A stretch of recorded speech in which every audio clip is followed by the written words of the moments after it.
एक गांव में चारुलता उर्फ चारू नाम की एक बेहद सुंदर स्त्री रहती थी। चारुलता को अपनी सुंदरता पर बहुत घमंड था। चारू आराम से सो रही थी कि तभी उसकी माँ विमला उसे उठाती हुई बोली, अरे उठ जा कलमुही, सूरज सर पर चढ़ाया है और तू है कि अभी तक सो रही है। सोने दो ना माँ, थोड़ी देर बाद उठ जाऊंगी। अरे सूरज निकलने के बाद तो रानियां भी उठकर बैठ जाती हैं और एक तू है जो उठने का ही नाम नहीं ले रही। चल जल्दी से उठकर तैयार हो जा, आज तुझे देखने लड़के वाले आ रहे हैं। कितनी बार कहा है माँ, मैं विवाह किसी राजकुमार से ही करूँगी। हाँ हाँ, तुझ में लाल जो जड़े हैं, अब उठ, आने वाले हैं वो लोग, उनसे मना कर दो माँ। धीरे बोल कलमुई, अगर किसी ने सुन लिया तो 7 गांव तक कोई रिश्ता लेकर नहीं आएगा तेरा। अपनी माँ के कहने पर चारू तैयार होकर अपने कमरे से बाहर निकल आई। उसने देखा एक बूढ़ी काली सी दिखने वाली औरत और एक बेहद गंदा दिखने वाला व्यक्ति बैठा हुआ था। चारू अपनी माँ से बोली, ये कौन है? ये मोहनलाल है और ये इनकी पत्नी आशा है। इन्होंने तुझे अपने बेटे के लिए पसंद कर लिया है। पसंद करने से पहले मुझसे एक बार तो पूछ लेते, इनकी शक्लें तो काली है। जब माता पिता इतने काले हैं तो इनका बेटा तो फटे हुए आलू की तरह दिखता होगा। अरे धीरे बोल कलमुई, दामाद जी के पास पूरे 2 बीघा जमीन है, तेरी सारी जिंदगी आराम से कटेगी।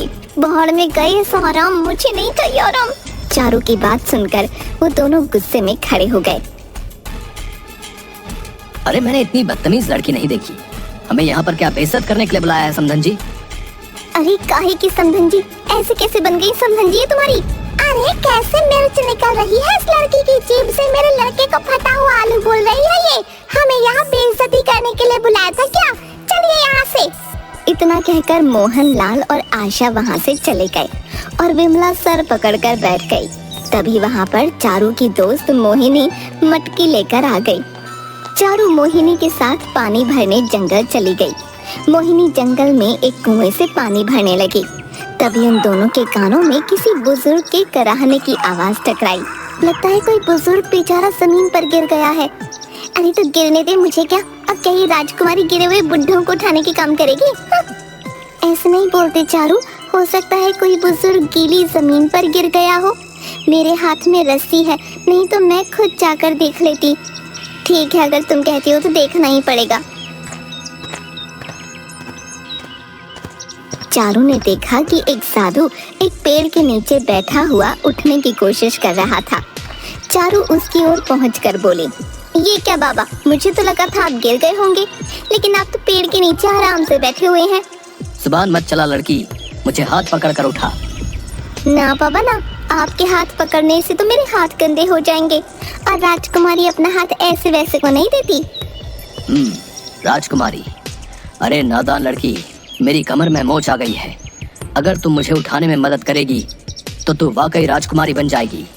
चारू ने साधु को पकड़कर उठा लिया। ये लो बाबा, मैंने तुम्हें पकड़कर उठा दिया, लेकिन मुझे तो अपने अंदर कोई भी परिवर्तन महसूस नहीं हुआ। लगता है तेरी इच्छा किसी राजा से शादी करने की है। आपको कैसे पता? तेरी बातें सुनकर। तेरी जीभ तो कैंची की तरह कतर कतर चलती है, लेकिन है तो सुंदर। मांग, क्या मांगती है? साधु की बात सुनकर चारू मजाक उड़ाने वाले अंदाज में साधु की ओर देखने लगी। मेरी तरफ ऐसे मत देख कन्या, मैं कोई मामूली साधु नहीं हूँ। वही तो मैं देख रही हूँ बाबा, बोल तो ऐसे रही हो जैसे मैं जो भी मांगूंगी आप फट से मेरी मांग को पूरा कर दोगी। लेकिन मत भूलो, कुछ देर पहले मैंने आपको हाथ पकड़कर आपकी उठने में मदद की थी। अगर आप इतने ही पहुँचे हुए साधु हो तो अपनी कमर खुद क्यों नहीं ठीक कर लेते? इतना बोलकर चारुलता जोर जोर से हंसने लगी। चारुलता को हंसता देखकर साधु के चेहरे पर क्रोध झलकने लगा। कुछ बातें साधारण मानव के समझ से परे होती हैं। बेवकूफ कन्या, तेरी हंसी ने मुझे क्रोध दिला दिया है। बोल, क्या चाहती है तू? चारू हंसते हुए बोली, मैं अपना जीवन एक रानी की तरह बिताना चाहती हूँ। बोलो, क्या तुम मुझे ऐसा वरदान दे सकते हो? और क्या तुम्हारा वरदान काम करेगा, या तुम्हारे दिए हुए वरदान का हाल भी तुम्हारी कमर की मोच की तरह होगा? कुछ समय बाद इस राज्य के राजमहल में एक बहुत बड़ा स्वयंवर होने जा रहा है। बहुत से देशों के राजा उस स्वयंवर में हिस्सा लेने के लिए आएंगे और वहाँ पर बहुत ही सुंदर राजकुमारी अभी अपने वर तलाशने राजमहल में आएंगी। तू स्वयंवर में चली जाना। तुझे देखकर कोई भी उन दूसरी राजकुमारियों को पसंद नहीं करेगा।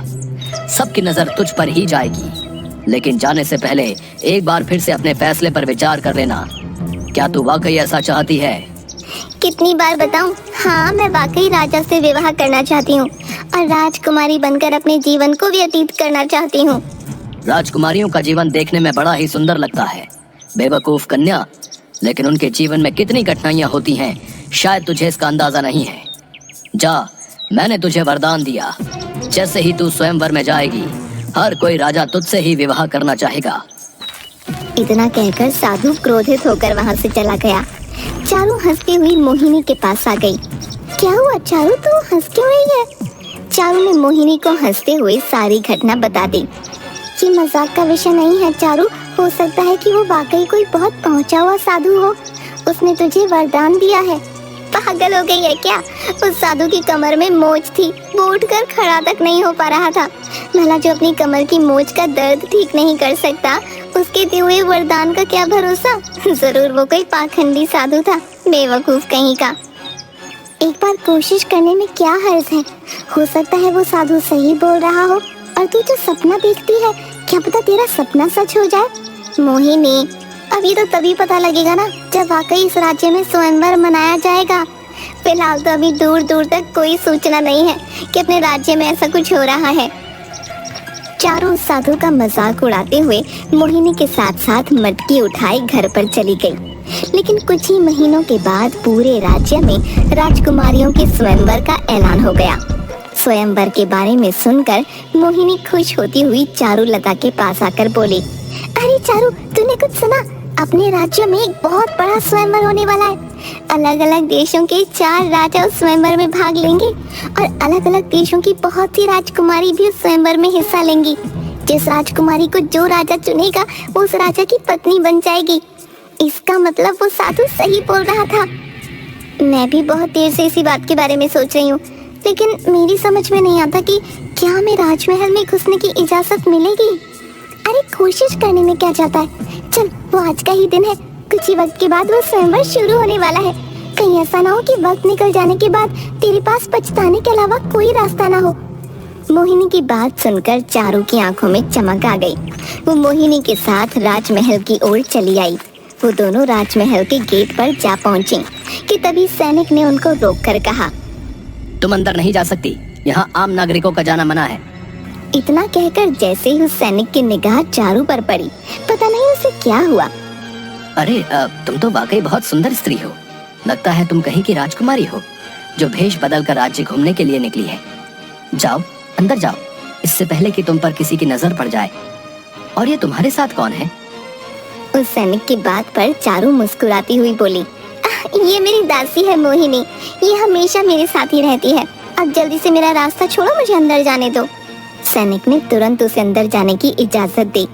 मोहिनी को चारू की ये बात बिल्कुल भी पसंद नहीं आई। मोहिनी आहिस्ता से बोली, ये क्या चारू, तेरे तो अचानक तेवर ही बदल गए। उस सैनिक ने गलती से तुझे राजकुमारी क्या समझ लिया? तूने तो मुझे अपनी दासी बना दिया। अरे छोड़ना, क्या फर्क पड़ता है, चल चल अंदर चल। अंदर एक बहुत बड़ा स्वयंवर चल रहा था। उस स्वयंवर में राजा वीर सिंह, रतन सिंह, धीर सिंह और विजेंद्र सिंह सिंहासन पर बैठे हुए थे और सामने बैठी रानियों को प्यार भरी नजरों से देख रहे थे। तभी वहाँ चारू और मोहिनी आ गईं। जैसे उन चारों राजाओं की नजर चारू पर पड़ी, वो चारों के चारों राजा चारू के रूप को देखकर मंत्रमुग्ध हो गए। मुझे मेरी राजकुमारी मिल गई। ऐ सुंदरी, कौन हो तुम? क्या नाम है तुम्हारा? मेरा नाम चारुलता है। खैर तुम कोई भी हो, मुझे उससे कोई फर्क नहीं पड़ता। तुम ही मेरी रानी बनोगी। तभी वहाँ पर बैठा हुआ दूसरा राजा रतन सिंह बोला, अपनी बात वापस ले लो वीर सिंह। मैं इस लड़की से विवाह करूंगा। मुझे इस लड़की की सुंदरता ने दीवाना बना दिया है। बेवकूफ राजाओं, तुम्हारे सामने इतनी रानियां बैठी हुई हैं, फिर भी तुम्हें ये आम सी लड़की मिली। मैं हमेशा से ही आम लड़की से विवाह करना चाहता था। इससे मैं शादी करूंगा। अपने फैसलों पर तुम एक बार गौर कर लो। इस लड़की से सिर्फ मैं ही शादी करूंगा। राजमहल में हाहाकार मच गया। चारों राजा एक दूसरे को मारने को उतारू हो गए। राजमहल के राजगुरु ये सब माजरा बहुत देर से देख रहे थे। वो क्रोधित होकर उन राजाओं से बोले, बंद करो अपनी बकवास बेवकूफ राजाओं। ऐसे तो तुम चारों अपनी जान ले लोगे। मेरे पास एक उपाय है। कौन सा उपाय? तुम चारों का विवाह इस लड़की से करा दिया जाए। ये कैसी बातें कर रहे हैं आप? भला हम चारों राजाओं की एक पत्नी कैसे हो सकती है? असंभव। हो सकती है, क्यों नहीं हो सकती? लड़ने से बेहतर है कि तुम चारों इस लड़की से विवाह कर लो। अगर हम चारों इससे विवाह कर लेंगे तो फिर तो मुश्किल हो जाएगी। हम चारों अलग अलग राज्य के हैं। ये रहेगी किसके साथ? इसे हर राजा के साथ ही एक महीने रहना होगा। फैसला हो चुका।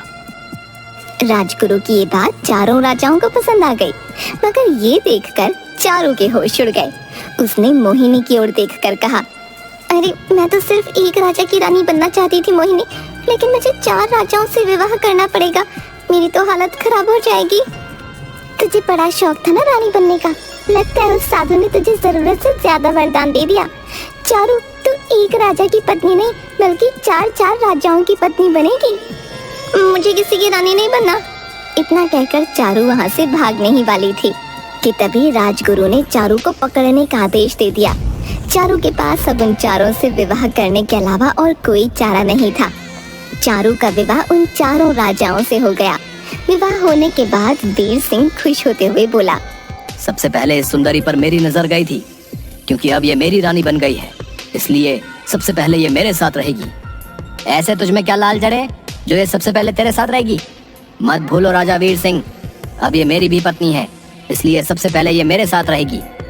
नहीं, मेरी रानी सबसे पहले मेरे साथ रहेगी। उन तीनों की बात सुनकर राजा विजेंद्र सिंह गुस्से से लाल पीला हो गया। वो तुरंत तलवार निकाल कर बोला, तुम तीनों राजाओं का अंत मेरे ही हाथों लिखा है। वैसे भी मैं तुम तीनों पर हमला करने ही वाला था, लेकिन मुझे तुम्हारे ऊपर हमला करने का कोई बहाना नहीं मिल रहा था। ये सिर्फ मेरी रानी है और ये सिर्फ मेरे साथ रहेगी। मैं अपनी रानी को किसी को हाथ भी नहीं लगाने दूंगा। अबे पागल हो गया क्या? मत भूल, हम सबने भी इस सुंदरी के साथ विवाह किया है। और क्या बोला तुम? तो हम तीनों पर हमला करने वाला था। इसका मतलब है पिछले महीने जो गुप्तचर मेरे राज्य में पकड़ा गया था वो तेरा भेजा हुआ था। हाँ, मेरा भेजा हुआ था। तुम तीनों राजाओं की भलाई इसी में है कि चारुलता की तरफ देखना छोड़ दो। चारुलता सिर्फ मेरी पत्नी है। बेवकूफ राजा, राजगुरु का आदेश है कि रानी एक महीने हम चारों राजाओं के साथ रहेगी। तुम राजगुरु के आदेश का अपमान कर रहे हो। भाड़ में गया राजा राजगुरु का आदेश। भाड़ में जाओ तुम सब। मैं नहीं मानता कि रानी का विवाह तुम तीनों के साथ हुआ है। सच तो यह है कि इस सुंदरी से मुझे पहली नजर में प्यार हो गया था। बंद करो अपनी ये बकवास राजा विजेंद्र सिंह, तुम मेरे आदेश के खिलाफ जा रहे हो। मैंने लड़ाई रोकने के लिए ही इसका विवाह तुम चारों से करवाया है। मुझे कोई फर्क नहीं पड़ता, अब तो जो जीतेगा वही इस रानी को लेकर जाएगा। इतना कहकर राजा विजेंद्र सिंह ने तलवार निकालकर एक ही वार से राजा वीर सिंह को घायल कर दिया। तेरी इतनी हिम्मत कि तूने मेरे ऊपर हमला कर दिया, अब तेरी खैर नहीं। इतना कहकर वीर सिंह ने भी अपनी तलवार से राजा विजेंद्र सिंह पर बड़ा खतरनाक वार किया। राजा विजेंद्र सिंह वहीं ढेर होकर गिर गया। मैंने राजा विजेंद्र सिंह को खत्म कर दिया है, अब रानी सिर्फ मेरे साथ जाएगी। तीनों राजाओं में भयानक जंग छिड़ गई।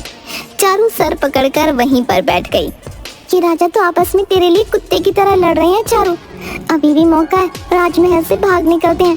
कहीं ऐसा ना हो कि ये तीनों आपस में लड़ते लड़ते एक दूसरे की जान ले लें। अगर ऐसा हुआ तो इस राजमहल का राजगुरु तुझे इसका दोषी समझेगा। यहाँ से अपनी जान बचाकर भाग।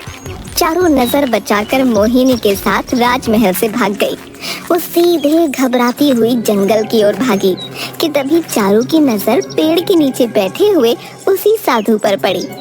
चारू दौड़ती हुई उस साधु के पास पहुंचकर बोली, मुझे बचा लीजिए साधु महाराज। क्या हुआ कन्या, तुम इतनी घबराई क्यों हो? क्या तुम आज उस स्वयंवर में नहीं गई? चारू ने सारी घटना साधु को बता दी। तुम तो एक रानी की तरह अपना जीवन व्यतीत करना चाहती थी। एक नहीं बल्कि 4 राजाओं ने तुम्हें पसंद कर लिया और तुमसे विवाह कर लिया। ये और बात है कि वो आपस में लड़ पड़े और एक को अपनी जान गंवानी पड़ी। राजमहल में अक्सर ऐसा ही होता है, राजा बनते हैं और लड़कर खत्म हो जाते हैं, लेकिन तुम्हें इससे क्या? तुम आराम से अपना जीवन एक एक राजा के पास रहकर गुजार सकती हो। मुझे क्षमा कर दीजिए बाबा, मेरे सर से रानी बनने का भूत उतर चुका है। मैं 4 राजाओं की रानी नहीं बन सकती। 4 नहीं 3, एक तो मारा जा चुका है। जो भी हो, मैं अब रानी नहीं बनना चाहती। साधु को चारों को देखकर तरस आ गया। उसने देखा चारों की आंखों से पश्चाताप के आंसू बह रहे थे। साधु ने मुस्कुराकर जवाब दिया, जाओ अपने घर पर जाओ। उस राजमहल में कौन सी सुंदर कन्या आई थी, ये हमेशा एक रहस्य ही रहेगा। राजमहल के लोग कभी नहीं जान पाएंगे। इतना कहकर वो साधु वहाँ से चला गया और चारू चुपचाप अपने घर आ गई। उस दिन के बाद से चारू के दिल से रानी बनने का भूत उतर गया था।